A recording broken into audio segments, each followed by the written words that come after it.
Penguin Random House Audio presents Ghostbusters' Daughter, Life with My Dad, Harold Ramis. Written and read by Ramis Stiel. With a foreword read by Seth Rogen.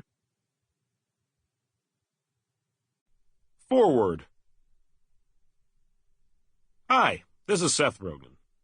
I first met Harold Ramis at the Deauville Film Festival in 2005 when I was 23. Before you start thinking I'm fancy, just know it's kind of a bullshit film festival that's mostly like an overblown press event where they get Americans to come to the beach in France to show and promote their movies.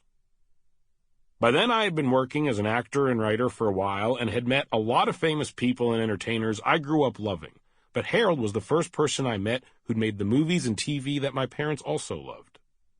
I knew they were the funniest movies, even though I didn't get all the jokes, because we were all laughing together. Because they were the first movies I remember people quoting and making themselves laugh to hysterics at the mere thought of the scenes they hadn't actually seen in ages. Basically, the movies that made me want to make movies. Also, as an unconventional-looking, deep-voiced comedian with aspirations of writing, directing, producing, and acting, I couldn't always find a lot of people to look up to. People who let you know that there's actually a chance you can succeed. To me, Harold was that guy. He was the first person I knew who actually gave me hope. I'm Canadian, so SCTV was a fixture in my life since I can remember, and so was Harold. I remember as a kid being like, Egon also wrote Ghostbusters, and Meatballs, and Animal House, and directed Caddyshack, and Groundhog Day. It both blew my mind and made me think that maybe someone like me could find a way to make a living doing the same things. So I'm in France with Judd Apatow, and he has this thing where he shamelessly gloms onto people he's a fan of. I kind of have a never meet your heroes thing. I still cringe at some of the interactions I've had with some of my favorite filmmakers, and I'm pretty sure George Lucas would avoid me if he saw me to this day. But Judd has the exact opposite instinct. He seeks out his heroes and barnacles himself until forcibly removed. So, Judd knocks on the door of my hotel room and is like, Harold Ramis is here. I met him once or twice. Let's find him. We heard that he was at the other hotel, the one that was much nicer than ours. We went over to the restaurant in the lobby, and there he was, with a huge smile on his face, prayer beads hanging off his wrist, giving interviews to promote his new film, The Ice Harvest. We waited until his interview was over and basically sat ourselves down beside him as though we were the next scheduled journalists. He remembered Judd, thank God, and talked to us for like an hour, telling stories and being cool. He invited us out to the fanciest restaurant I'd ever been to in my life, and that night, he not only showed me what a tasting menu was, he showed me that I can meet my heroes and not have it be a total disaster. They can be nice and gracious and everything I'd hoped they'd be. It should probably be said that pretty much every other hero I've met since then has totally sucked. About a year later, Judd and I were filming Knocked Up and needed someone to play my dad. Harold was our first choice, and I was amazed when he agreed to do it. It was a dream. Working together validated all the kinship I had felt with him as a kid. I always wanted to be a young Harold Ramis, and I literally got to be. Well, not literally, but in like a familial but also in a movie sense. Filming our father-son scene was one of the great joys of my life. Harold exuded such love and joy both on screen and off. His largely improvised wisdom was so nurturing and kind, I honestly think it's one of the reasons the movie functions. You see he's my father, and you think, this guy can't be that bad if that's who raised him. Maybe he can raise a baby. After we wrapped for the day, Harold came up to me and told me that when he wasn't in the same city as his kids, he gave himself permission to smoke weed, and he was wondering if I had any on me that I could give him. I weirdly didn't, but told him if he wanted to stop by my shitty West Hollywood apartment, I'd be more than happy to give him some. Shockingly, he said he would like that. He followed me home in his car, and I remember waiting nervously as he parked. I thought he'd just come and grab the tiny bag of weed I had prepared for him and bolt, presumably to go smoke it with someone way more cool than me. But when he got there, he just stood in my doorway and leaned against the wall, talking to me. For a while. Like a half an hour or 45 minutes, just talking. In no hurry, just happy to stand and smoke and shoot the shit. This might seem like a small thing, but to me, it was amazing and wonderful and something I still think about all the time. And everyone I know who knew Harold has a similar story. One of my good friends worked for Harold's agent for years and eventually left to get a better job, with me. When he found out, Harold sent him a deep dish pizza from Chicago to congratulate him. I mean, I think of myself as a pretty nice guy, but I've never sent anyone food to celebrate a new job. But Harold would, and did. The world is better for having had him, and I'm honored to have existed at the same time as him. And I'm glad Violet asked me to write this foreword.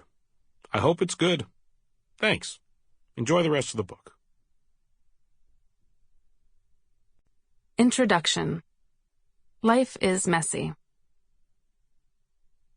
I learned a thing or two about life from my dad, the late, great Harold Ramis.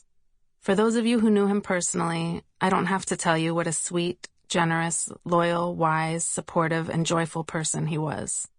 For people familiar with him as a writer, director, and actor, his intelligence, humor, creativity, and subtly subversive worldview need no elaboration. For those of you who have no idea who he was or what he meant to the world of comedy filmmaking, I don't even know what to say. Congrats on escaping from the fallout shelter after all these years. Perhaps the simplest and most useful thing my father ever taught me was this. Life is messy. His life was surprisingly messy, which you wouldn't necessarily believe, considering what a neatnik he was. I mean, truly, not a goddamn thing out of place. But, as with everything else in his life, he rolled with the chaos and ultimately embraced it, and following his lead, so have I. One night, when I was about 23, I asked him what he thought signified adulthood. He took a thoughtful puff off the joint we were sharing and said, "Well, it's not about having a job or a family, because you can have those things and still be emotionally and intellectually a child. I think really, being an adult is about acknowledging ambiguity in all areas of life and finding a way to be okay with that." I guess I wasn't an adult yet, because even though I nodded sagely, I didn't have a clue what he was talking about. Now, 15 years, 3 kids, 3 stepkids, 1 baby daddy, and 1 husband later, I get it. Nobody really knows what they're doing. Bad things happen to good people. Great things happen to horrible people. Those horrible people were probably abused and neglected as children, so they're not really horrible anyway. Life is full of pain and suffering. Life is full of joy and wonder. There will be no final exam at the end of your life to tell you if you passed or failed. It's all a mess. Thanks, Dad. Cue grainy, sepia-toned nostalgia filter in 3, 2, 1. Harold Allen Ramis, a.k.a. Herschel, Hershey, and Hirsch, was born in Chicago on November 21st, 1944, to Ruth and Nathan Ramis, who ran a family grocery store on the west side. They lived with Ruth's mother, father, sister, and brother in a 2-bedroom apartment. Little Harold and his older brother Stephen started working, bagging and delivering groceries when they were about 8 years old and, famously in our family folklore, used their bar mitzvah money to buy their mother new wall-to-wall carpeting. My dad, nice Jewish boy that he was, wanted to be a neurosurgeon throughout high school and took German because it was the language of doctors. He started a little folk band, the Wanderers, with some friends when he was 14, so he wasn't shy about putting himself out there. But it wasn't until he went to Washington University in St. Louis in 1962 that his life started to deviate from the straight and narrow.